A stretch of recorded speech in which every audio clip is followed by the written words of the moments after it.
नमस्कार, मेरा नाम है ओम प्रकाश यादव और आप देख रहे हैं वॉइस ऑफ रिपब्लिक।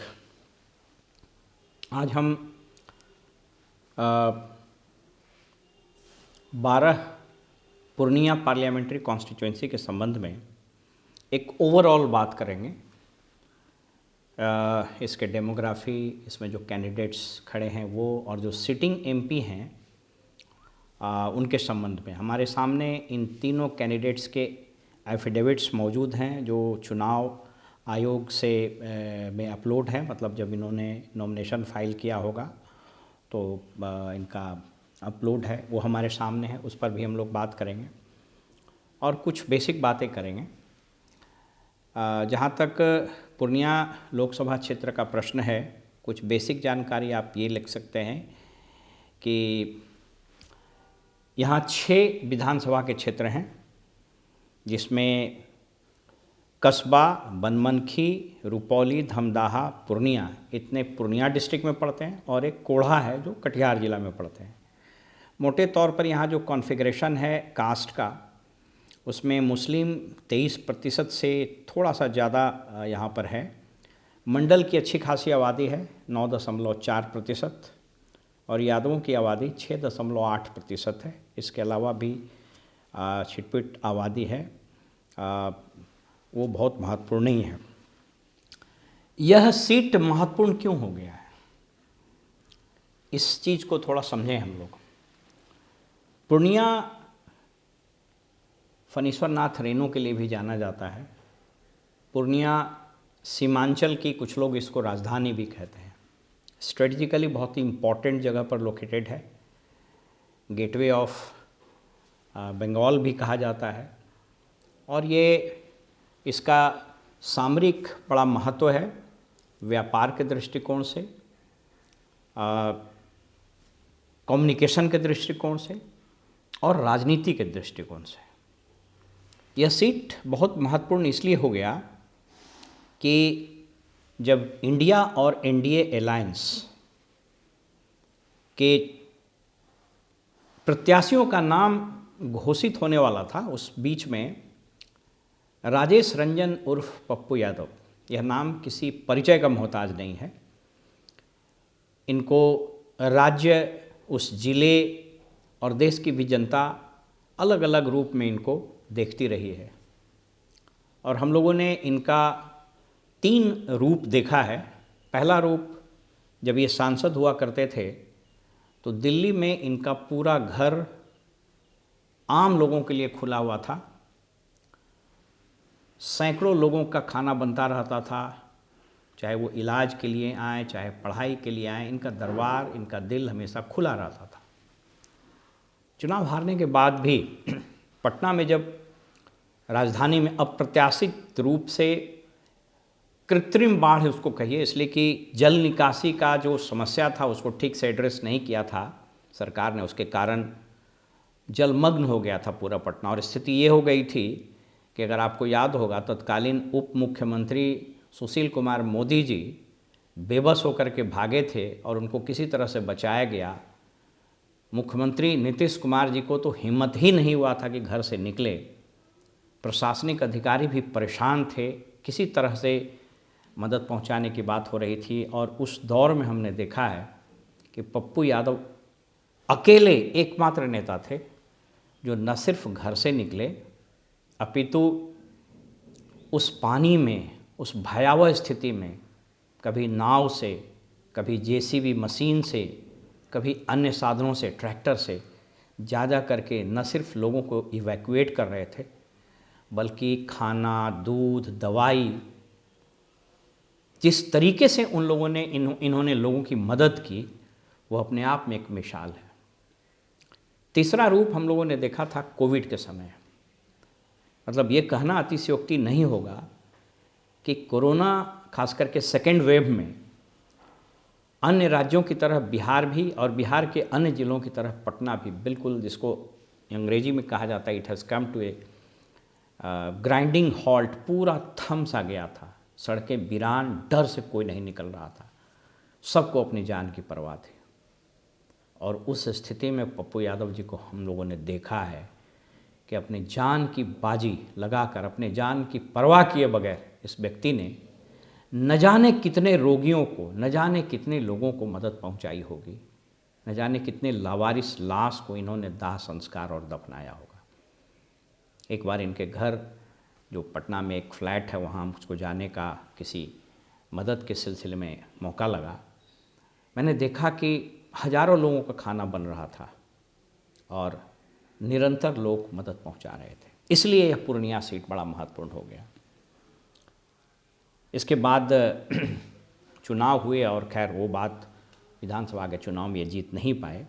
इनकी पत्नी कांग्रेस की सुपौल से लोकसभा के सदस्य भी रहीं। उसके बाद फिर वो जीत नहीं पाई और राज्यसभा से छत्तीसगढ़ से उनको भेजा गया है। बहरहाल हम बात ये करना चाह रहे हैं कि जब 18वीं लोकसभा के लिए रणभेड़ी बज गई और एनडीए और इंडिया अलायंस के कैंडिडेट्स की घोषणा की जाने लगी, तो इसी बीच पप्पू यादव जी का, इनकी अपनी एक पार्टी, राजनीतिक पार्टी थी, जनाधिकार पार्टी, जाप शॉर्ट में हम लोग बोलते हैं, तो जाप का विलय कर दिया गया कांग्रेस पार्टी में। वो न्यूज़ प्रमुखता से छपा। आरजेडी के राष्ट्रीय अध्यक्ष लालू जी के यहाँ और तेजस्वी जी के साथ भी इनकी तस्वीरें वायरल भी हुई, न्यूज़ में भी आई और यह कयास लगना शुरू हो गया कि संभवतः श्री पप्पू यादव जी को पूर्णिया से लोकसभा का टिकट दे दिया जाएगा। उसके बाद एक अप्रत्याशित, अप्रत्याशित मैं आम लोगों के दृष्टिकोण से कर रहा हूँ, हालांकि राजनीतिज्ञ की अपनी एक शैली होती है, उनकी एक रणनीति होती है। तो बीमा भारती जो जदयू की एमएलए थी इसलिए कर रहे हैं कि उन्होंने अब रिज़ाइन कर दिया रुपौली से। रुपौली पूर्णिया में ही एक विधानसभा क्षेत्र है, वहाँ से जदयू की एमएलए थी, उनको आरजेडी ने सिंबल दे दिया, फॉर्म 2 बोलते हैं उसको, आम बोलचाल की भाषा में उसको बोलते हैं, टिकट दे दिया। तो जब वो टिकट दिया तो बड़ा हो हल्लामा मचा, क्योंकि अपेक्षा ये की जा रही थी कि वह सीट कांग्रेस को जाएगा और वहाँ से पप्पू यादव जी कैंडिडेट होंगे। बहरहाल खूब हंगामा हुआ और पप्पू यादव जी निरंतर वहाँ घूमते रहे और कहते रहे कि नहीं, कांग्रेस का मैं सिपाही हूँ और कांग्रेस को मजबूत करूँगा।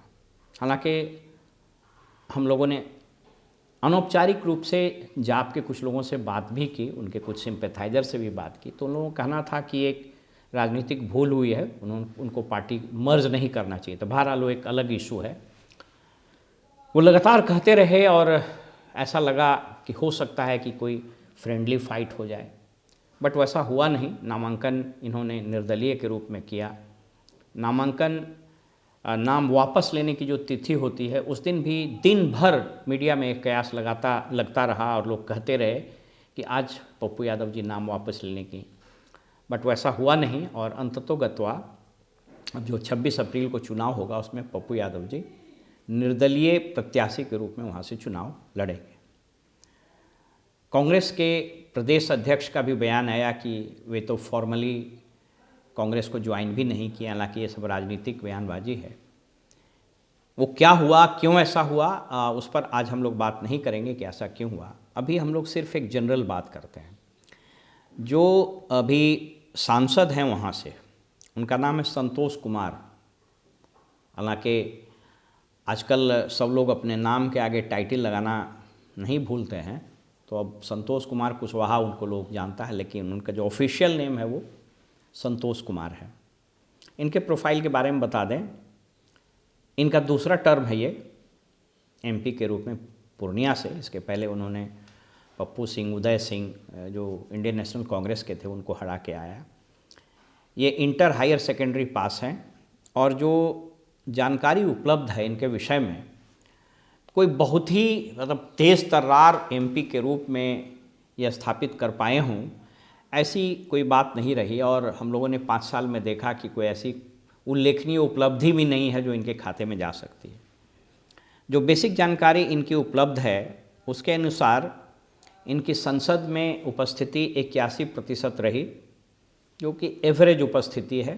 राष्ट्रीय औसत भी इसी के आसपास है। मात्र 26 डिबेट में इन्होंने भाग लिया, मात्र 26, 5 साल का कार्यकाल था। और इस दरमियान इन्होंने 128 प्रश्न पूछे। एक PRSindia.org एक संस्था है, मैं उसको रेफ़र कर रहा हूँ, आप इसको दिखाएंगे भी।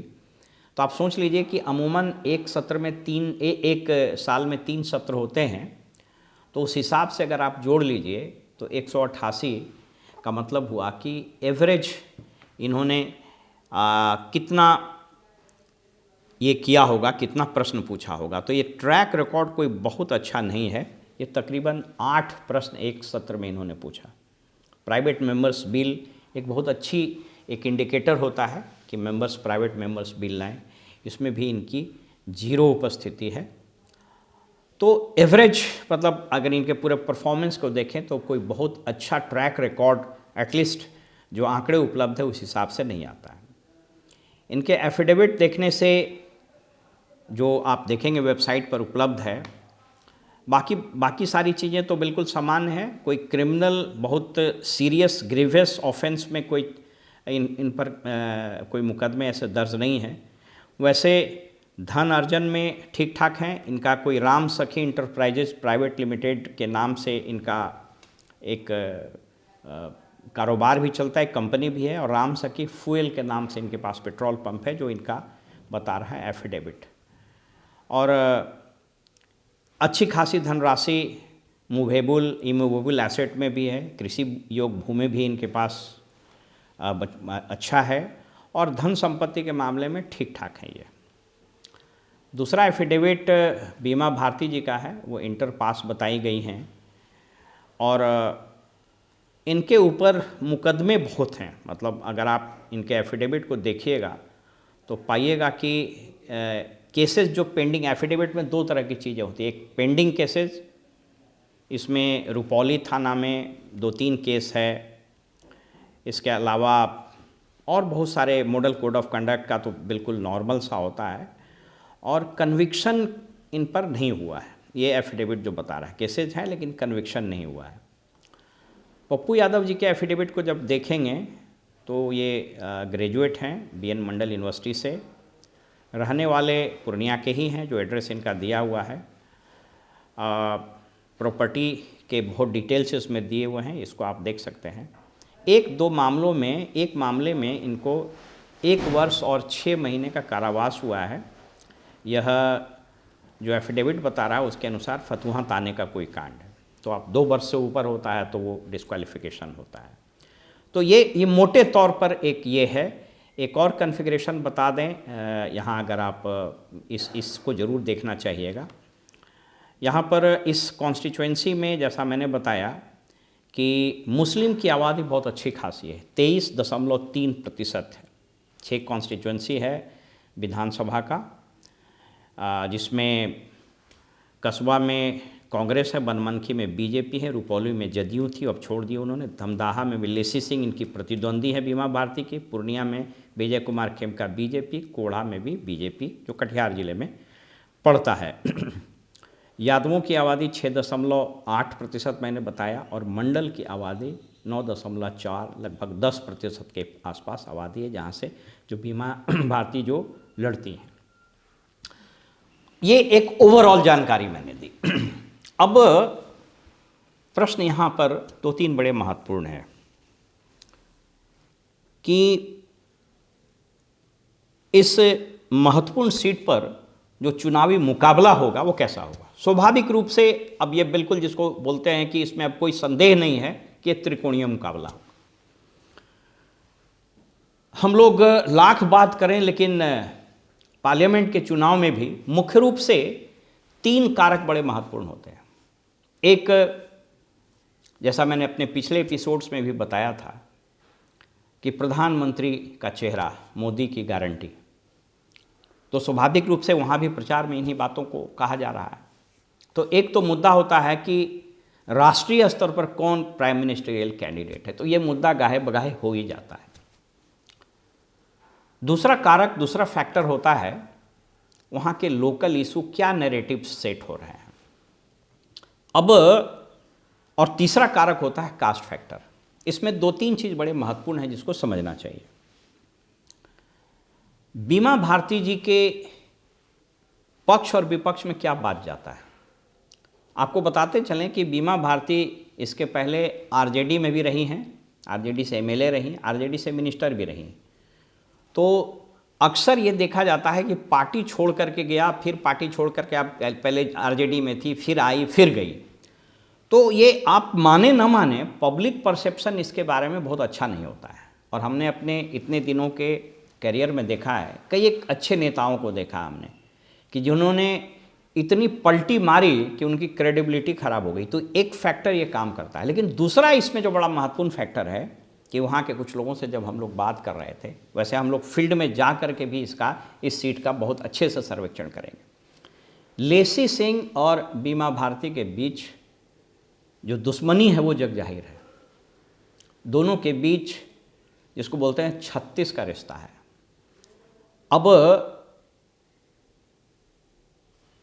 ये चूँकि जिस कास्ट से बिलोंग करती हैं तो एक बहुत बड़ा, अब आप कहेंगे कि चूँकि तो जदयू की हैं, ये इसमें आ गई हैं, लेकिन राजनीति में आप यूँ समझें कि ये चीज़ें बड़ी मायने रखती है।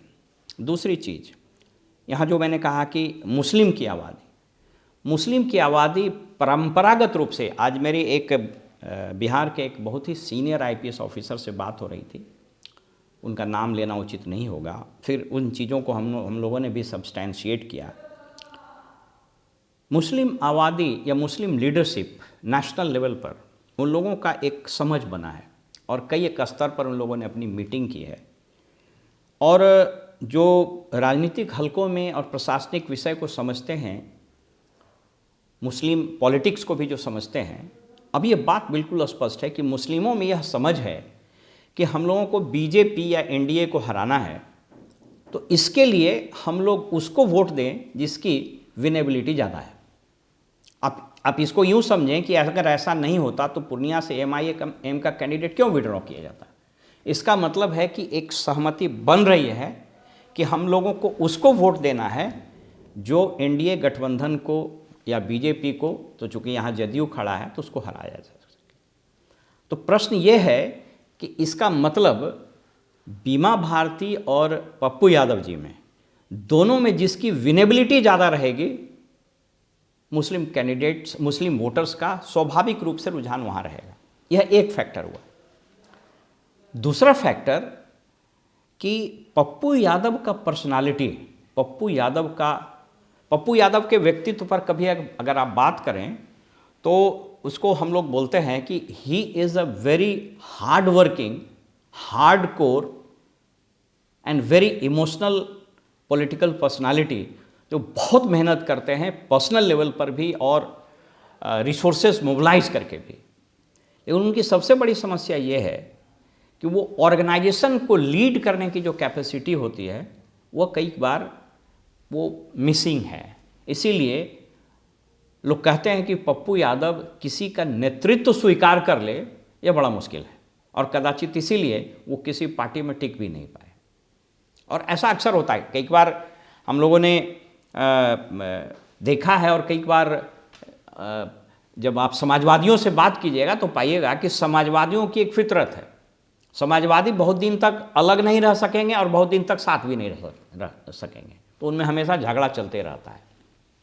पप्पू यादव की पर्सनालिटी का ये खासियत है, ये उनका यूएसपी है कि he does not accept the suzerainty and leadership of anyone. इसीलिए वो किसी पार्टी में बहुत दिन टिकते नहीं हैं। उन्होंने अपनी भी पार्टी बनाई तो वन मैन शो वाली स्थिति हो गई, ऑर्गेनाइजेशन ठीक से खड़ा, हालांकि उन्होंने बहुत काम किया। मैंने कहा ना, मुझको याद है अभी भी कि अगर मैंने उनके नाम से बिहार का हॉस्पिटल, खास करके private hospital operators, private hospital nursing home के मालिक कांपते हैं। हम ये शब्द आपको इस्तेमाल कर रहे हैं बहुत जवाबदेही के साथ। कई एक ऐसे मौके आए कि कोई आदमी, अब ये बोलने की ज़रूरत नहीं है किस तरह से नर्सिंग होम और प्राइवेट हॉस्पिटल्स में शोषण होता है, तो उस पर एकदम भिड़ जाना, तो ये उनका यूएसपी रहा है। अब रही बात मुस्लिम की इस चुनाव में वोट देने की, तो बीमा भारती की तरफ हम लोगों ने जो बात किया, बहुत रुझान स्ट्रॉन्ग है नहीं। उसके 2-3 कारण हैं। पहला मैंने कहा कि एक तो लगातार अलायंस शिफ्ट करना, दूसरा उनके पति का एक अपना बाहुबल की छवि रही है, कई मामलों में उन पर कई एक मुकदमे दर्ज हैं, और उनका जब जदयू में थे तो जदयू में ही लेसी सिंह और इनमें 36 का आंकड़ा रहता था। तो इसको आप कह सकते हैं कि वो बहुत ही क्लियर कट मुस्लिम का ये परसेप्शन और मुस्लिम में ये राय नहीं बनी है कि इनको दे ही दिया जाए। वहीं पप्पू यादव के साथ दो चीज़ का एज है। पहला, हम लोगों ने कुछ लोगों से बात की तो कुछ लोगों ने बताया, और बहुत लोगों ने बताया इनफैक्ट, कि पप्पू यादव को अगर आप पूछ लीजिए, एक व्यक्ति ने ऐसे जब हम लोगों ने पूछा तो उसने बड़ी अच्छी बात कही। उसने कहा कि तीनों कैंडिडेट से 20-20 परिवारों का नाम पूछ लीजिए पूर्णिया शहर में, उन्हें नहीं बता पाएगा। अब वो उस व्यक्ति को हम कोट कर रहे हैं।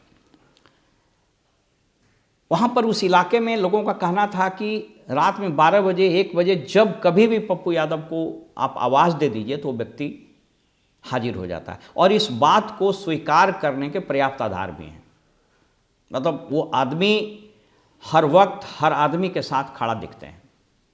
तो एक स्वाभाविक सा रुझान मुस्लिम में व्यक्तिगत संबंधों को लेकर के है, और दूसरा कि विनेबिलिटी, हालांकि अभी चुनाव में समय है, माने कोई प्रिडिक्ट नहीं कर सकता है, न करना चाहिए, क्योंकि 26 अप्रैल को चुनाव है वहाँ पर, तो अभी बहुत समय, गंगा में अभी बहुत पानी बहना है, और चुनाव में कब क्या हो जाए, कब कौन सा नैरेटिव्स चल जाए, कब वोटर्स किस इशू पर उलट जाए, कोई नहीं कर सकता है।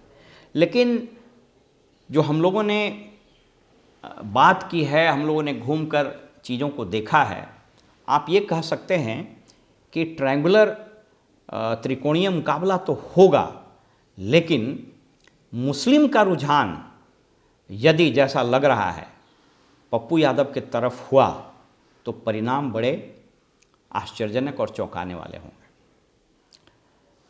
एनडीए के लोग बड़े आश्वस्त इस दृष्टिकोण से दिखते हैं कि उनको लगता है कि आरजेडी और पप्पू यादव का वोट बैंक सेम है, तो वो कटेगा तो हमको फ़ायदा हो जाएगा। इसलिए कोई बहुत एग्रेसिव कैंपेन भी वहाँ नहीं दिख रहा है अभी। एक और चीज़ आपके साथ हम शेयर करना चाहेंगे, हालांकि उसके आंकड़े मेरे पास अभी बहुत स्पष्ट नहीं है। फेसबुक पर उन्होंने एक अपील की थी पप्पू यादव जी ने कि जनता से कि हमको 1 रुपया चंदा दीजिए। जो मीडिया में खबरें आ रही हैं और जो डिजिटल प्लेटफॉर्म में चीज़ें दिख रही हैं, उसके अनुसार मतलब लाखों की संख्या में लोगों ने कंट्रीब्यूशन दिया है। ये बिहार की राजनीति में बड़ा आश्चर्यजनक है। मतलब अब तो स्थिति यह है कि आम जनता भी माने एक्सपेक्ट करती है कैंडिडेट से कि हमको भी कुछ वो उपकृत करे, कुछ पैसा दे या कुछ गिफ्ट दे वगैरह दे। लेकिन ऐसी स्थिति में पप्पू यादव अगर अपील करते हैं और लाखों लाख की संख्या में उनके पास पैसे ट्रांसफ़र हो रहे हैं, वो 1 रुपया से लेकर 100 रुपया 1000 रुपया भी हो सकता है, उसके पूरे डिटेल मेरे पास आंकड़े नहीं हैं, लेकिन ये एक चीज़ तो ज़रूर बताता है कि लोगों में उनकी पकड़ है।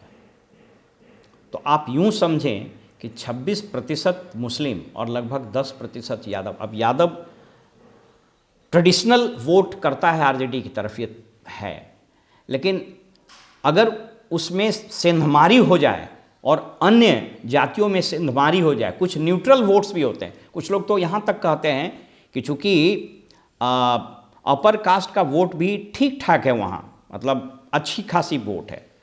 जैसे राजपूत का वोट लगभग 4 से 4.5% के आसपास है, आदिवासियों का वोट भी 4% के आसपास है। तो ये अगर काम कर गया, मतलब ईबीसी का वोट, ओबीसी का वोट अगर टिल्ट कर गया, तो पप्पू यादव इस चुनाव को निकाल के जा सकते हैं। लब्बो लवाब ये है कि यह चुनाव बेशक त्रिकोणीय होगा, लेकिन जो मेन स्ट्रीम की दोनों पार्टियां हैं, माने बड़ा दिलचस्प है कि दोनों मेन स्ट्रीम की दोनों जो पार्टी आरजेडी और जदयू है, यानी इंडिया गठबंधन और एनडीए गठबंधन, आज उसकी चर्चा कम और पप्पू यादव की चर्चा ज़्यादा हो रही है। और मेहनत करने में इस व्यक्ति का कोई सानी नहीं है। जिस तरीके से नॉमिनेशन के दिन भीड़ उमड़ी, और पप्पू यादव की एक और खासियत है, अब वो उनका नेचुरल इंस्टिंक्ट है या एक एटीट्यूड है, या वो उसको वो करने में सफल हो जाते हैं, ये तो मैं नहीं जानता हूँ, लेकिन नॉमिनेशन के दिन जो भीड़ उमड़ी और जिस तरह से इन्होंने इमोशनल अपील किया और ये रोने लगे, उसने अजीब समय बांध दिया है। भारतीय समाज, भारतीय वोटर और खासकर बिहारी समाज और बिहारी वोटर कुछ चीज़ों को सहेज करके अपने हृदय में रखता है। पहला, त्याग, परोपकार और मदद करने की टेंडेंसी को बिहारी समाज हाथों हाथ उठा लेता है। दूसरा, बेटा, बेटी, पतहू आदि का अपील बड़ा इमोशनल होता है। और तीसरा, बिहार का समाज अभी भी इस बात को लेकर के बड़ा उत्सुक और उत्साहित रहता है कि फलाना बड़ा गरीब है, तो अगर वो चंदा मांग रहे हैं और लाखों लाख की संख्या में लोग चंदा देने के लिए तैयार हैं, तो एक एज तो देता ही है। तो मैं अपनी बात अभी तत्काल यहाँ ख़त्म करूँगा। इसके बाद हम लोग निश्चित रूप से पूर्णिया कॉन्स्टिट्यूएंसी में ट्रैवल करेंगे और उसके बाद फील्ड से आपको रिपोर्टिंग करेंगे। लेकिन अभी तक की जो स्थिति है वो यह है कि बेशक मुकाबला त्रिकोणीय है, लेकिन इसमें पप्पू यादव जी को एज मिलता हुआ एटलीस्ट दिखता है, लेकिन इस सावधानी के साथ कि अभी रियल वोटिंग में समय है। नमस्कार।